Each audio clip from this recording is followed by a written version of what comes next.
Good morning. We're going to do question 3 of 2019 paper, where we write procedures, and we're going to use an array as well in this question.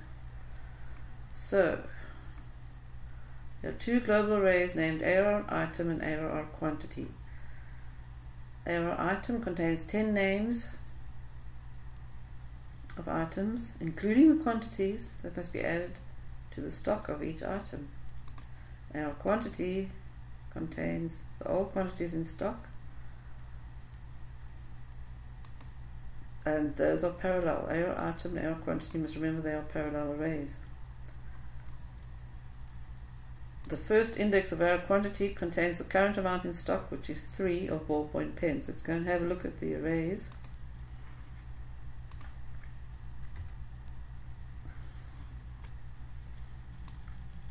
Okay. So here it is. When you look at the arrays, they've already been filled. So our item contains this string. The first quantity has got 62 red ballpoint pens. And box number 2 has got 45 pencils. And our quantity is parallel to that, and it's got quantities that must be added to those numbers there. So 3 must be added to 62. 12 must be added to 45, 4 must be added to that number 2 there. How are we going to do that? Good question here. We'll follow the instructions of the question. We know what we've got, and now we're going to read the instructions. Write a procedure called sort and display that's going to sort both arrays. So we're going to sort both of them according in alphabetical order of the array AR item,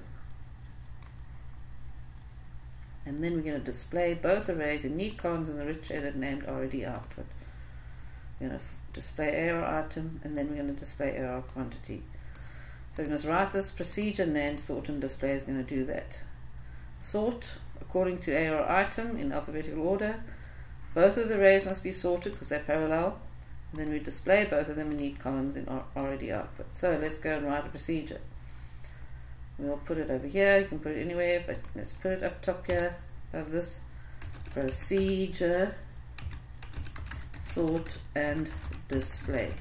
It's got no parameters. It's working on the global arrays, which are there. Those AR item, AR quantity. Highlighted, Control Shift C. Now our sort algorithm, remember, use K and L, integer for loops, and then we use temporary variables to hold. So a string for AR item and an integer item for the integer array called AR quantity. So we go and type our sort algorithm that we know by heart for K equals, now how many boxes are there? 10. There's exactly 10, so we don't have to worry about that. For K equals 1 to 9, which is 10 minus 1, so 1 to 9. And then for L equals K plus 1 to 10. You must remember that. Then do begin and end. Now we do our if statement. If ARR item square brackets K is greater than ARR item square brackets L. Now that should put it in alphabetical order, because if it's B is greater than A, then we're going to do our swap algorithm. Say is temp. Take note this AR item, because we've got to sort according to item. Hey, that's why we use AR item. We're checking if AR item is greater than AR item. Is temp will be AR one of those. AR item, maybe it's K, doesn't matter. As long as you get this right, AR item K must then be equal to AR item L, and then we say AR item L is equal to AR S10. Now you're going to do the same sort algorithm with AR quantity. But in this time you have to use itemp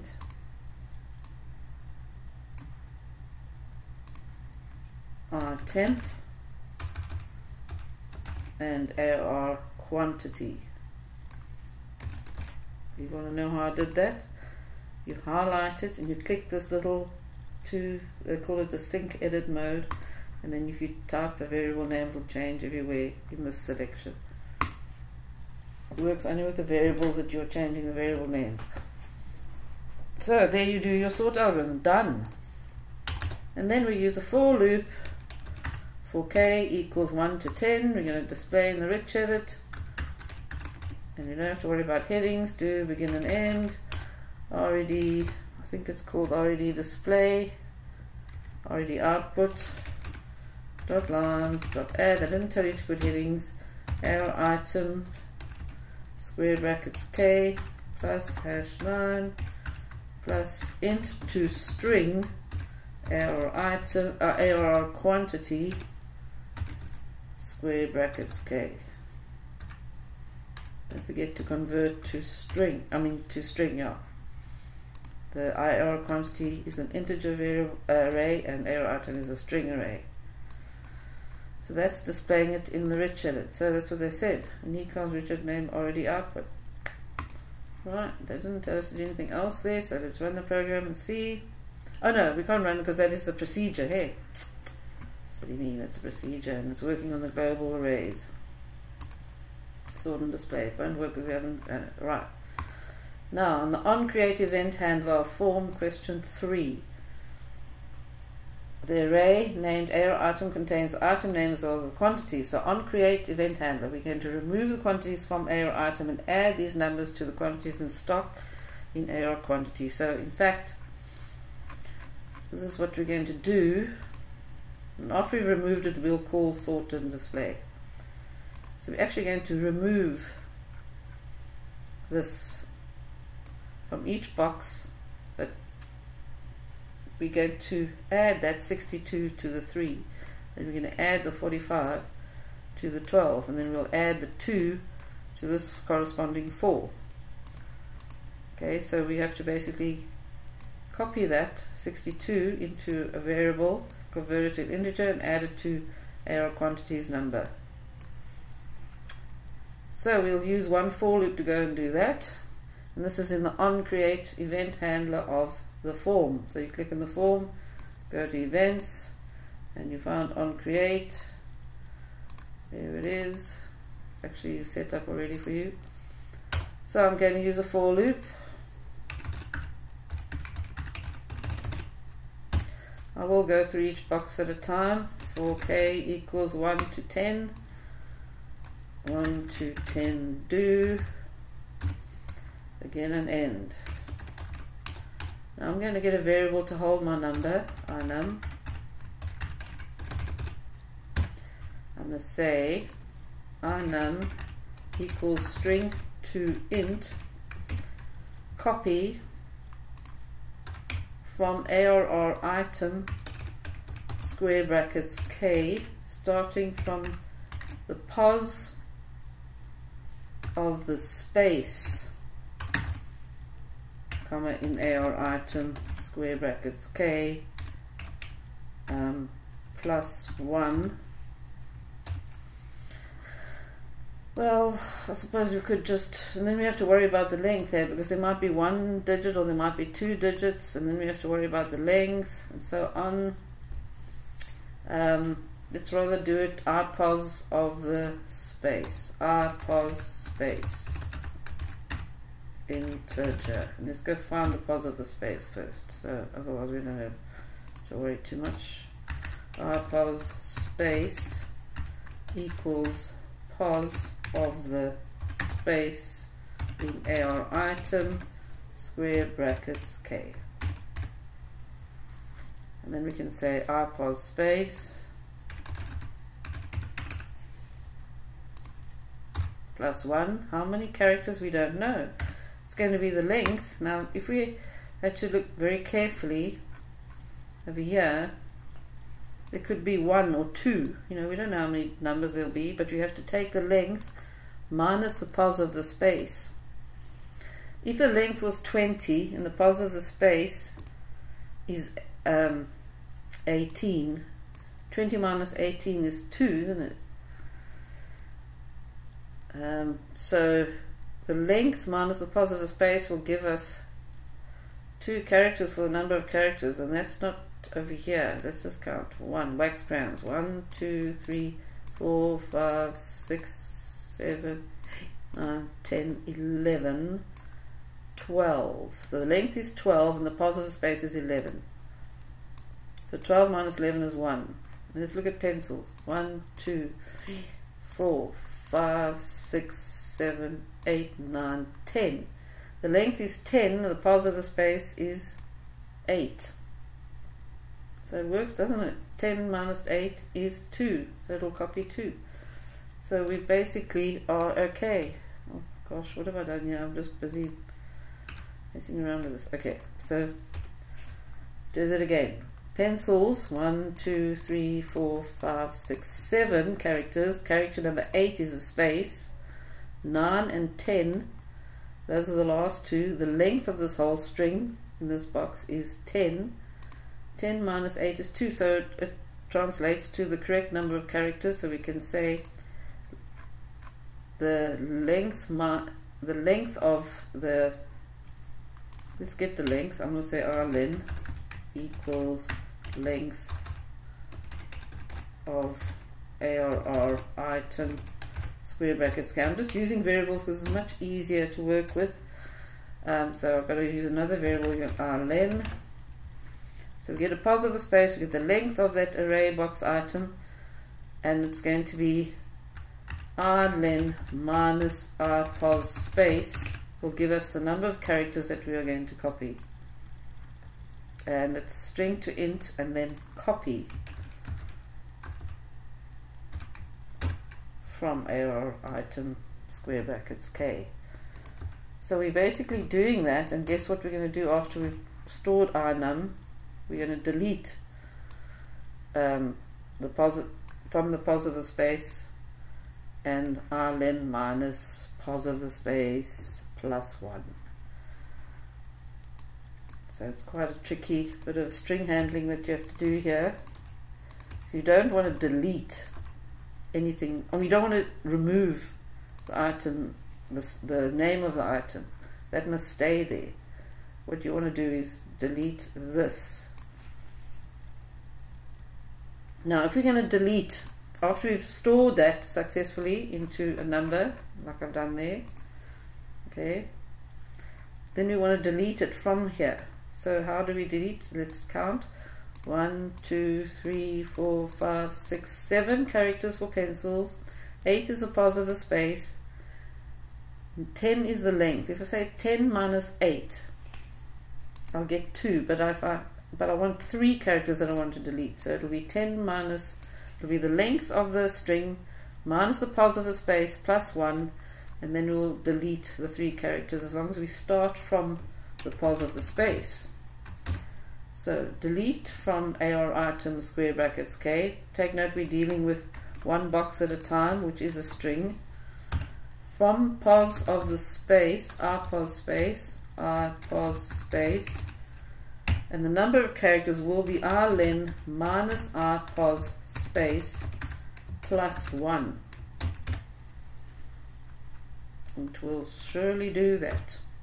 That's what it will be. And in this loop, we're not finished yet, we're in the loop. We pretend you're doing one box at a time, okay? We then have to go and add the inum to whatever AR quantity has.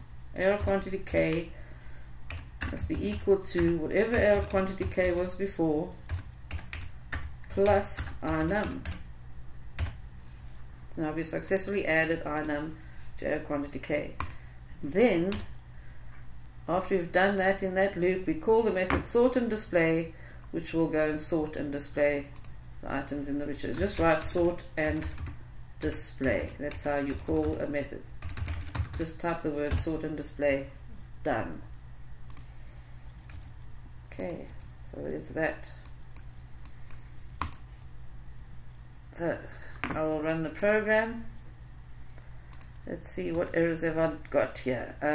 Delete from error item, positive space. Okay. Oh, probably didn't put a semicolon in the line before. That is my common mistake that I make. Always forget my semicolons. Another one, surely not. Okay, let's have a look. Oh, brackets. Brackets. There's not enough brackets here at the end.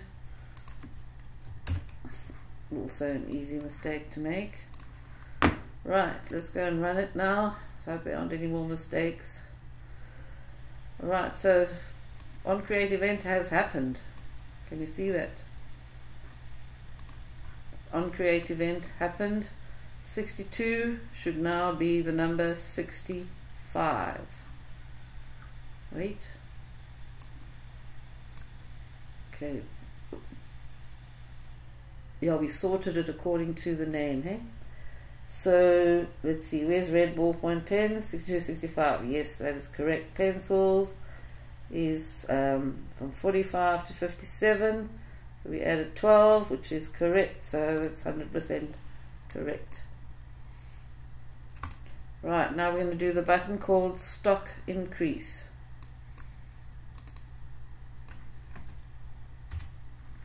Let's have a look at our question. We've done 3.2. Oops, we have to do 3.3. Write a function, get new quantity. It's going to receive 2 integers and return an integer. Fine. One parameter is an integer for the quantity in stock. The second parameter is integer representing a percentage with the decrease of stock. So I'm going to call it R quantity and R percent. And that is the percentage we're going to decrease the stock. So we have to write the function first before we can go to 3.4. They said write a function. So I'm going to go here, function, and what's it called? Get new quantity. Get new quantity. And it's got I quantity and I percent. These are 2 integers that are going to come into this function. It says 2 integers and return an integer. So colon integer. Right. Function get new quantity. Here's I quantity, I percent. Got those 2 variables coming in. And let's go Control Shift C and then let's go read what else we have to do. The function must return an integer, which will be the new decreased stock value based on the following rule. So our quantity, we can't decrease the stock by a fraction of a number. You must round off to the nearest whole number. So if the our quantity is 35, percentage is 10, we're going to get percentage of that. And if that is the percentage, if 10% is 3.5, we have to use the lower number. So it's 1.68, we used to have 1. So we have to calculate the percentage using those 2 numbers and the parameters. And if the result has got a decimal point, then we have to round down to the nearest whole number. So we're going to use our super awesome functions called frac, which takes away, returns the fraction part. So it'll be 0.68. If we frac 1.68, it'll be 0.68. If we trunk 1.68, it'll be the number 1. So those are quite awesome. So it's got to return this number. No, it's not to return the number. It's going to actually perform the calculation and return the resulting stock number. So this diagram helps you realize what you have to do. Okay, so once you've found the quantity that must be subtracted, you can subtract from this quantity there and you'll get a 32. So those are the R quantity and R percent that's coming in there. So I'm going to work on VAR. I'm going to call it R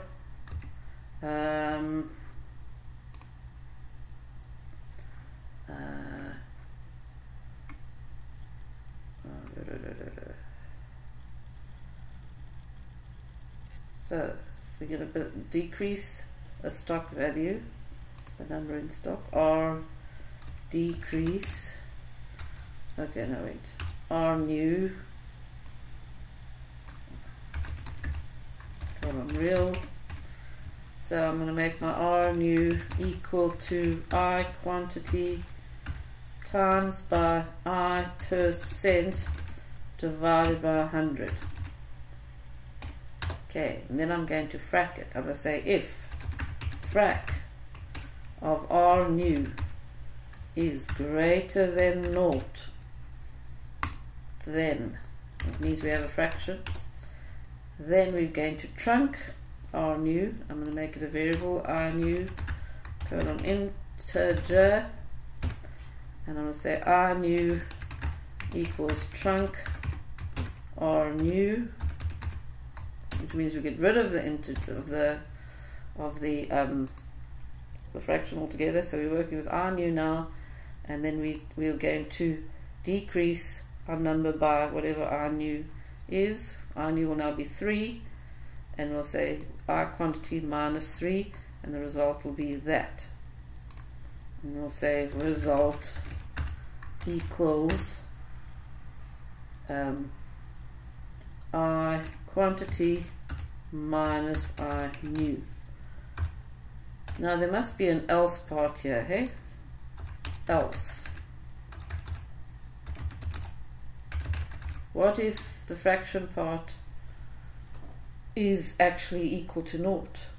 Well, then result must be an integer value, R new, I new. It's got to be an integer. So we still have to trunk R new, and we have to convert it to an integer, and you can't say float to int.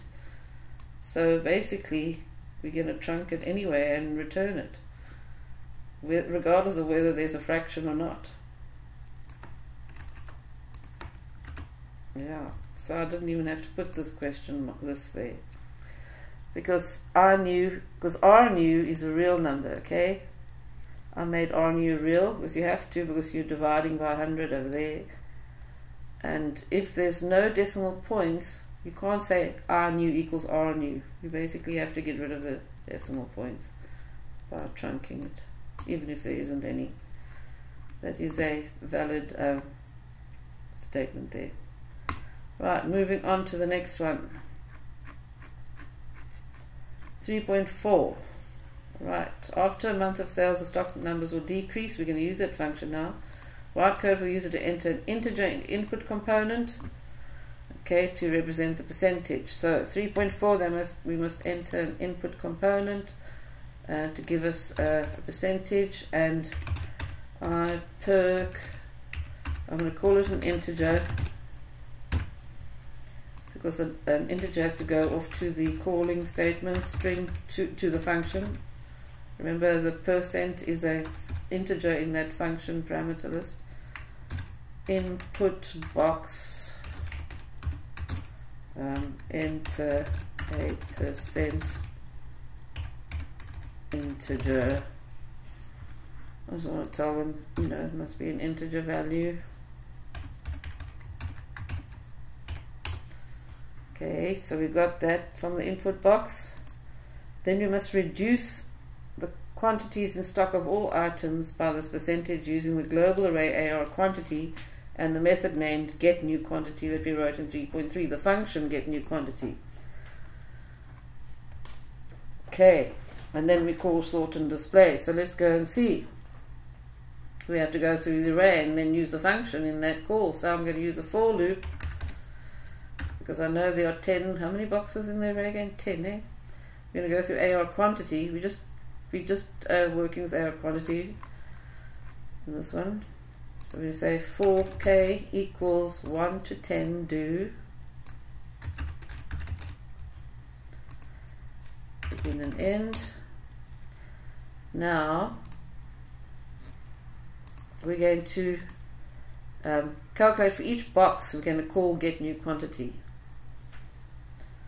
So I'm going to say ARR quantity square brackets k equals getNewQuantity open brackets an integer must go in there, and the percent as well. So the integer that we're getting is, we're going to send in there, is going to actually be AR quantity square brackets K. Because AR quantity has got integers in it, isn't it? So AR quantity square brackets K is going off there, and R perk is the percent, and that's what we do. Then we're going to call sort and display, and that'll be the end of that. Right, so let's go and test our solution with 12%. Take note of this, very tricky there. The function get new quantity we just wrote. Where is it? Where is it? There it is. Had a quantity and two integers. But we have to take AR quantity square brackets K, because remember each box is an integer, and R perk, which was entered via the input box, and it's done. So we're going to try with 12% and see if we get the same. Let's go stock decrease 12, click OK. Let's have a look at our, yep, 100% correct. Right, that's the end of that one.